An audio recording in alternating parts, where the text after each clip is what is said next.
하나님의 말씀 이사야 49장 1절에서부터 13절까지 말씀입니다. 이사야 49장 1절에서 13절 함께 읽겠습니다. 섬들아 내게 들으라. 먼 곳 백성들아 귀를 기울이라. 여호와께서 태에서부터 나를 부르셨고 내 어머니의 복중에서부터 내 이름을 기억하셨으며 내 입을 날카로운 칼같이 만드시고 나를 그의 손 그늘에 숨기시며 나를 갈고 닦은 화살로 만드사 그의 화살통에 감추시고 내게 이르시되 너는 나의 종이요 내 영광을 내 속에서 나타낼 이스라엘이라 하셨느니라. 그러나 나는 말하기를 내가 헛되이 수고하였으며 무익하게 공연히 내 힘을 다하였도다 하였도다. 참으로 나에 대한 판단이 여호와께 있고 나의 보응이 나의 하나님께 있느니라. 이제 여호와께서 말씀하시나니 그는 태에서부터 나를 그의 종으로 지으신 이시요 야곱을 그에게로 돌아오게 하시는 이시니 이스라엘이 그에게로 모이는도다. 그러므로 내가 여호와 보시기에 영화롭게 되었으며 나의 하나님은 나의 힘이 되셨도다. 그가 이르시되 내가 나의 종이 되어 야곱의 지파들을 일으키며 이스라엘 중에 보존된 자를 돌아오게 할 것은 매우 쉬운 일이라. 내가 또 너를 이방의 빛으로 삼아 나의 구원을 베풀어서 땅끝까지 이르게 하리라. 이스라엘의 구속자 이스라엘의 거룩하신 이신 여호와께서 사람에게 멸시를 당하는 자 백성에게 미움을 받는 자 관원들에게 종이 된 자에게 이같이 이르시되 왕들이 보고 일어서며 구관들이 경배하리니 이는 이스라엘의 거룩하시니 신실하신 여호와 그가 너를 택하셨음이니라. 여호와께서 이같이 이르시되 은혜의 때에 내가 네게 응답하였고 구원의 날에 내가 너를 도왔도다. 내가 장차 너를 보호하여 너를 백성의 언약으로 삼으며 나를 일으켜 그들에게 그 황무하였던 땅을 기업으로 상속하게 하리라. 내가 잡혀있는 자에게 이르기를 나오라 하며 흑암에 있는 자에게 나타나라 하리라. 그들이 길에서 먹겠고 모든 헐벗은 산에도 그들이 풀밭이 있을 것인즉 그들이 주리거나 목마르지 아니할 것이며 더위와 볕이 그들을 상하지 아니하리니 이는 그들을 긍휼히 여기는 이가 그들을 이끌 때 샘물 근원으로 인도할 것임이라. 내가 나의 모든 산을 길로 삼고 나의 대류를 도두리니 어떤 사람은 먼 곳에서 어떤 사람은 북쪽과 서쪽에서 어떤 사람은 시님 땅에서 오리라. 하늘이여 노래하라. 땅이여 기뻐하라. 산들이여 즐거이 노래하라. 여호와께서 그 백성을 위로하셨은즉 그의 고난당한 자를 긍휼히 여기실 것임이라. 아멘. 고난이 시련이 길면 또 내가 스스로 어떤 일을 하는데 그것이 형통하지 않으면 우리는 마음에 허무함, 낙심 이런 것들에 사로잡히게 되어 있습니다. 3절에도 보면 내가 헛되이 수고하였고 무익하게 공연히 내 힘을 다하였도다. 이런 말들이 실망에서 온 말이잖아요. 그러니까 여기서 등장하는 이 나라는 존재가 누굴까 하는 이제 생각들을 많이 하죠. 이렇게 보면은 예수 그리스도를 가리키기도 하고 또 보면은 고레스 왕에 대한 이야기이기도 하고 또 보면은 이것이 선지자이기도 하고 이스라엘 나라, 이스라엘 백성이기도 하고 그런 거예요. 근데 중요한 것은 많은 고난과 시련 속에 있었고 나는 뭐야? 내가 뭐 한 게 뭐 있어? 나는 아무것도 한 게 없네. 이런 허무한 마음을 갖고 있는 사람을 향한 하나님의 이야기인 거예요. 섬들아 내게 들으라. 먼 곳 백성들아 귀를 기울이라. 이제 하나님이 또 이렇게 불러 모으시는 거예요. 이사야서는 특징이 있어요. 하나님께서 어떤 말씀을 주실 때는 하나님이 누구신지를 얘기를 하세요. 여기서 하나님은 부르시는 분이에요. 이제 다 불러 모아놓고 얘기하시는 거예요. 왜? 지금 이 주인공이 내가 헛되이 수고하였고 무익하게 공연히 내 힘을 다했다. 내가 헛심썼구나. 이런 무력감에 빠져 있단 말이죠. 그래서 얘기하시는데 제일 먼저 하나님이 하시는 얘기는 우리의 부르심은 내가 선택한 것이 아니라 하나님께서 선택하셨다라는 거예요. 여호와께서 태에서부터 나를 부르셨고 내 어머니의 복중에서부터 내 이름을 기억하셨다. 우리의 존재는요, 그냥 이 땅에 내가 툭 떨어진 것 같지만 사실은 그렇지 않다는 거예요. 이미 에베소서에서도 말씀하시는 것처럼 항상 하나님의 은혜는 먼저 있은 거예요. 내가 태어나기도 전에, 내가 조성되기도 전에 하나님의 계획 안에 내가 있는 거예요. 나는 그런 존재인 거예요. 이스라엘이란 그런 거예요. 나는 하나님께서 이 땅에 하나님의 계획 가운데 하나님의 그 한 부분을 하게 하시기 위해서 택하셨고 기억하셨고 부르신 사람.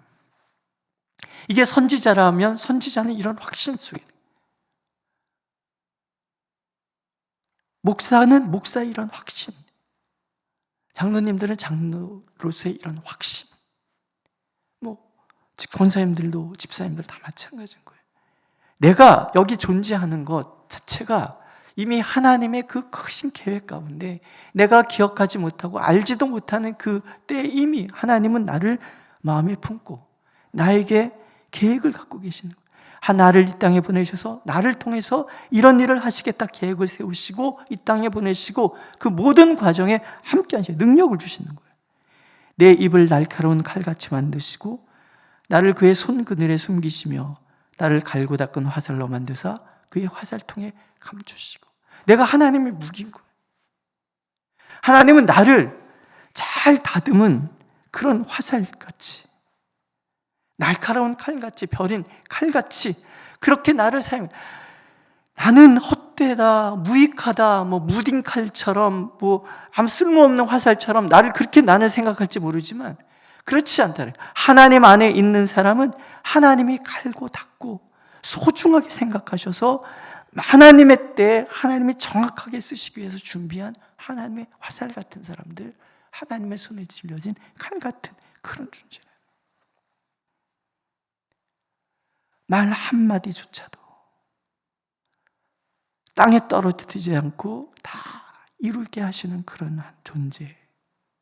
사무엘서 보면 사무엘이 그렇잖아요. 하나님께 부름받고 나서 사무엘에 대한 이런 평가면 그가 모든 사람에게 하나님과 사람들에게 사랑하는 것뿐만이 아니라 이스라엘 전역이 사무엘의 모든 말은 하나도 땅에 떨어지지 않는다, 이렇게 받아들여요. 우리가 그런 존재라는 거예요. 하나님 안에서 거듭난 내가 그런 존재인 거예요. 내게 이르시되 너는 나의 종이요 내 영광을 내 속에 나타낼 이스라엘이라. 이렇게 생긴 사람이 그런 존재임에도 불구하고 헛되이 수고하고 무익하게 공의 내임을 다하였다 말한 이유는 7절에 나와요. 사람에게 멸시를 당하는 자, 백성에게 미움을 받는 자, 관원들에게 종이 된 자 되었기 때문인 거예요.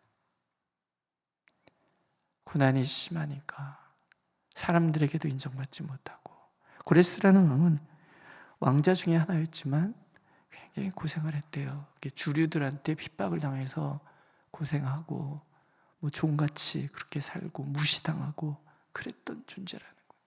그런데 하나님께서 이 왕을 택하시니까 이 왕을 통해서 하나님은 계획을 세우시는 거죠. 대제국을 이루게 하되, 고레스가 대제국을 이룸으로 인해서 하나님의 백성 이스라엘이 다시 돌아오게 되는 거예요. 이건 예수님에게도 적용이 되잖아요. 예수님도 이 땅에 계실 때 멸시당하셨고 미움받으셨고 관원들이 함부로 대하는 그런 사람이에요. 그런 삶을 사신 거예요. 이 땅에서 그 공생에. 예수님의 공생의 그 자체를 보면은 누가 하나님의 아들이라고 할 수 있고 누가 이를 메시아라고 할 수 있겠어요? 그냥 이리 터지고 저리 터지고 가시에 찔려서 온 얼굴에 피투성이고 매 맞아서 등은 다 찢어졌고 무거운 십자가를 지고 가다가 넘어지고 또 넘어지고, 그래서 무기력하게 십자가에 못 박힌 패션 오브 크라이스트라는 영화에 보면은 정말 리얼하게 표현이 되어 있잖아요. 못을 박히는데 이쪽에 대못을 박고 이쪽도 박아야 되는데 아프니까 잡아당기고 그걸 줄로 끌어당겨서 억지로 해서 못을 박고, 그리고 그것을 구덩이에 나무에 콱 몸이 온몸이 콱 쳐져서 여기 막 다 찢어지고.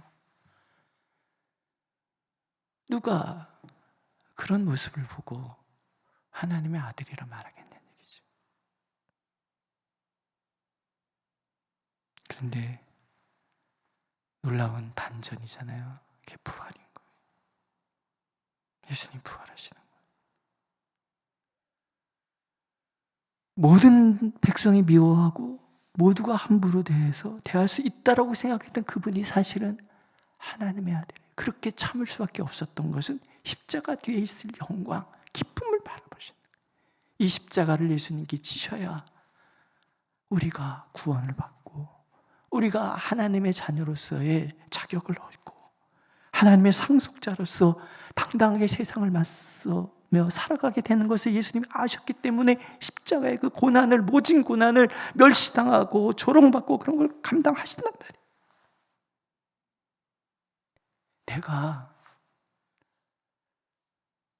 어쩌면 나조차도 별거 아니다라고 생각할지 모르지만 하나님께는 그렇지 않다는 거예요.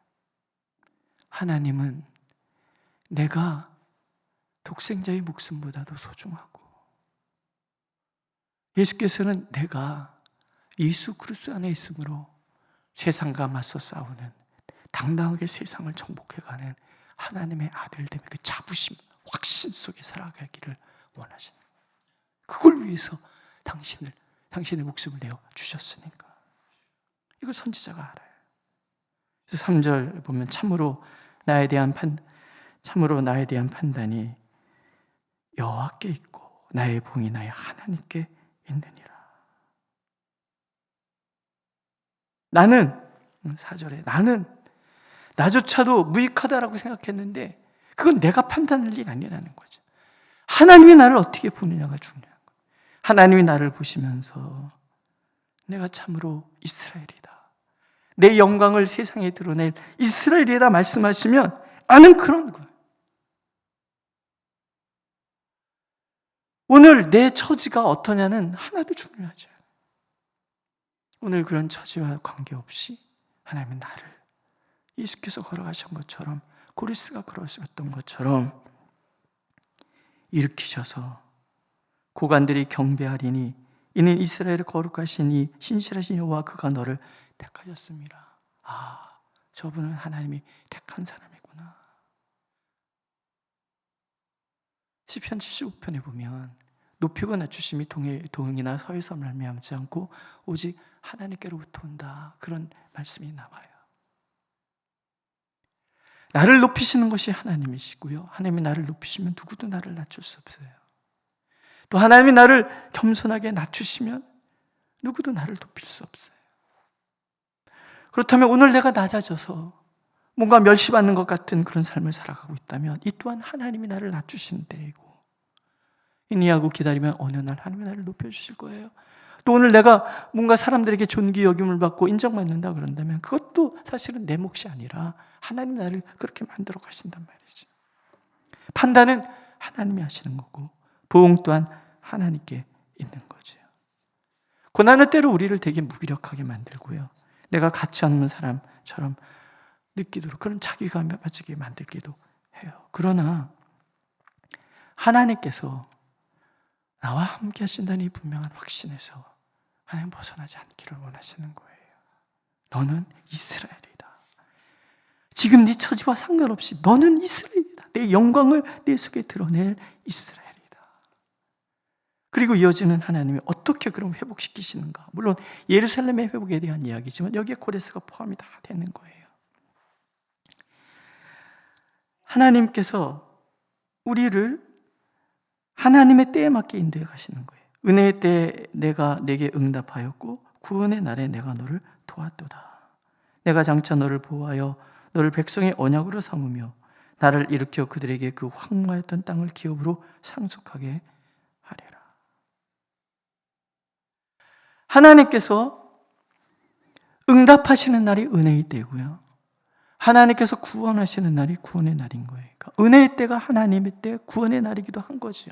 그러니까 이때는 하나님의 때라는 거예요. 그래요. 때로 멸시도 당하게 하셨어요. 미움을 받게도 하셨어요. 관원들의 종, 왕자이면서도 관원들의 종, 하찮게 취급을 받았어요. 고생했어요. 그런데 하나님의 때가 오는 거예요. 은혜의 때가. 우리가 저 때를 향해 허부적 비척대면서 가는 것이 아니라 하나님의 때가 나에게로, 이 연약하고 불쌍한 나에게로 하나님의 때가 다가오고 있는 거예요. 내가 가는 것이 아니라 하나님이 다가오는 거. 하나님이 다가오셔서 보호하시고 언약으로 삼으시고 나라를 일으켜서 황무했던 땅을 기업으로 상속하게 만들어 가시는 거예요. 이스라엘이 그런 거예요.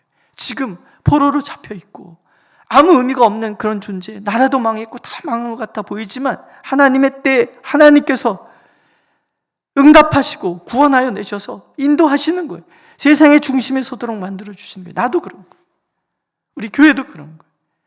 우리가 하나님의 자녀로 살아간다는 것은 예수 그리스도께서 나를 위하여 당신의 모든 것을 내어주셨기 때문에 하나님의 은혜의 때가 나에게로 다가와서 나를 향한 구원의 날이 다가와서 나로 하여금 존귀한 자, 아름다운 자, 귀한 자로 바꾸시는 그날이 있는 거예요. 하나님의 보호하심이 있고 하나님의 인도하심이 있는 거죠. 내가 잡혀있는 자에게 이르기를 나오라 하며 흑암에 있는 자에게 나타나리라. 그럴 때가 오는 거예요. 오셔서 나와라. 고생했다. 이제 나와라. 보혈의 때 끝났다. 이제 나와라. 마음고생이 심했구나. 이제 나와라. 믿으십니까? 오늘 자책하던 내 마음이 아니구나. 하나님의 은혜의 때를 위해서 하나님이 지나가 계신 과정이었구나. 찬양하도록 하나님 만들어주신, 후회했던 모든 날들이 후회할 필요가 없었구나. 이렇게 아름다운 날이 나에게 다가오고 있었는데 내가 왜 후회하고 있었지? 그렇게 하나님은 나를 만들어 가시는 거예요. 그들이 길에서 먹겠고 모든 헐벗은 산에도 그들의 풀밭이 있을 것인즉 줄이거나 목마르지 아니할 것이며 더위와 볕이 그들을 상하게 하지 아니하리니 이는 그들을 긍휼히 여기는 이가 그들을 이끌되 샘물구름으로 인도할 것임이라. 내가 나의 모든 산을 길로 삼고 나의 대로를 두드리니 어떤 사람은 먼 곳에서 어떤 사람은 북쪽과 서쪽에서 어떤 사람은 시님 땅에서 오리라. 하나님께서 회복시키는 날에는 하나님이 모든 걸 다 준비하시는 거예요.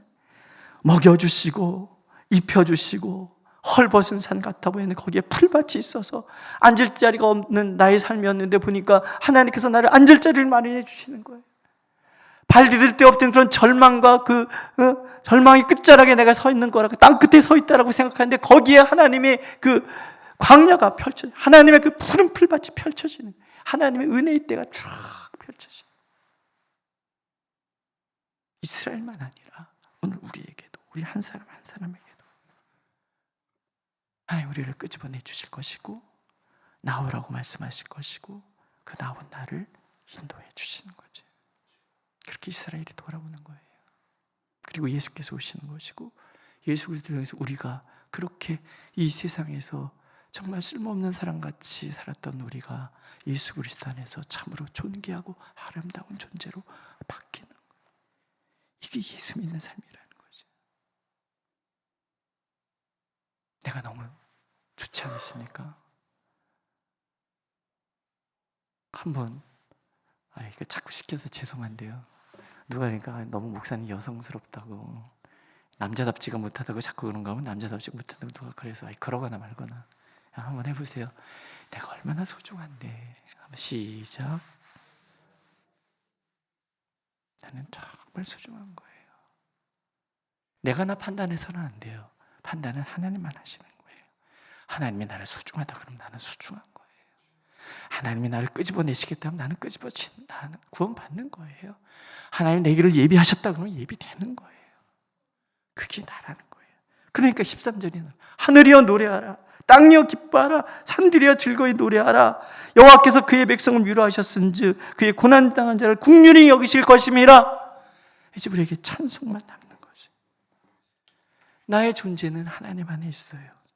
하나님이 나를 판단하시고 하나님께서 나에게 의미를 부여하시는 거예요. 어려움이 있다는 것은 나를 하나님 버리셨기 때문이 아닌 거예요.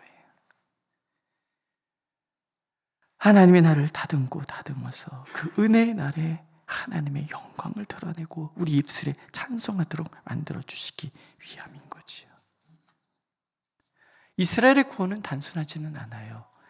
말씀의 종을 택하실 때부터 고레스 왕을 택하시고 요단을 흘러오는 모든 과정, 이스라엘은 그렇게 왔고, 그리고 예수 그리스도를 보내셔서 예수 그리스도 안에서 이 모든 이 연약함들이 다 극복되어지는 이런 과정들을 거쳐서 우리가 오늘 그리스도인이 되고 하나님의 자녀로서 하나님 앞에 살아가는 거죠. 그러니까 우리는 항상 시선을 나에게서 하나님께로 돌려야 되는 거예요. 하나님이 나를 어떻게 바라보시는 것이 중요하고 하나님이 나를 어떻게 평가하시는가가 중요하지, 내가 나를 평가해서도 안 되고 사람들의 평가에 귀 기울일 필요는 없다라는 거죠. 제가 말은 이렇게 하지만 이게 얼마나 어려운지를 제가 압니다. 왜냐하면 저도 끊임없이 사람의 평가에 민감한 그런 사람이기 때문에. 그러나 한 번씩 생각합니다. 아니지, 판단은 하나님이 하시는 것이지. 우리 아이들한테 물어봤어요. 야, 나 아빠 닮냐? 그랬더니 우리 애들이 아빠는 우리 아빠예요. 고맙다. 아들들에게 인정받는 아빠는 아빠 맞지. 여러분, 나의 판단은 하나님이 하시는 겁니다. 하나님이 나를 아름답다, 귀하다 말씀하시기 때문에 나는 아름답고 귀한 존재입니다. 자, 위축되지 마세요. 오늘도 한번 당당하게 한번 해보실래요? 어깨를 피는 방법, 어깨를 이렇게 드세요. 뒤로 이렇게 돌리세요. 어깨에 힘만 빼세요. 가슴이 딱 들리죠? 이러고 오늘도 이러고 한 번씩 다녀보시기를 축복합니다. 기도하겠습니다. 하나님, 나조차도 내가 형편없다라고 생각하는 그 순간에 그렇지 않다고, 나는 다듬은 화살같이 하나님의 화살등에 꽂혀있는 하나님의 사람이라고, 나는 참으로 존귀하다고, 하나님의 은혜의 때가 다가오고 있다고, 나를 하나님께서 지키시고 보호하시고 인도하시겠다고 약속하시니 감사를 드립니다. 주여, 늘 주님 안에 우리가 있어 정말 하늘을 보고도 노래하라, 땅을 보고도 기뻐하라, 산들아 즐거이 노래하라 외치는 우리 모두가 될 수 있도록 인도하여 주옵소서. 오늘도 하나님께서 우리에게 긍휼을 베푸시오니 우리가 감사와 찬송으로 하루를 살아감을 믿사오니 하나님이 영광받아 주옵소서. 예수님의 이름으로 기도드렸습니다. 아멘. 하늘에 계신 우리 아버지의 이름을 거룩하게 하시며 아버지의 나라가 오게 하시며 아버지의 뜻이 하늘에서와 같이 땅에서도 이루어지게 하소서. 오늘 우리에게 일용할 양식을 주시고 우리가 우리에게 잘못한 사람을 용서해 준 것 같이 우리 죄를 용서하여 주시고 우리를 시험에 빠지지 않게 하시고 악에서 구하소서. 나라와 권능과 영광이 영원히 아버지의 것입니다. 아멘.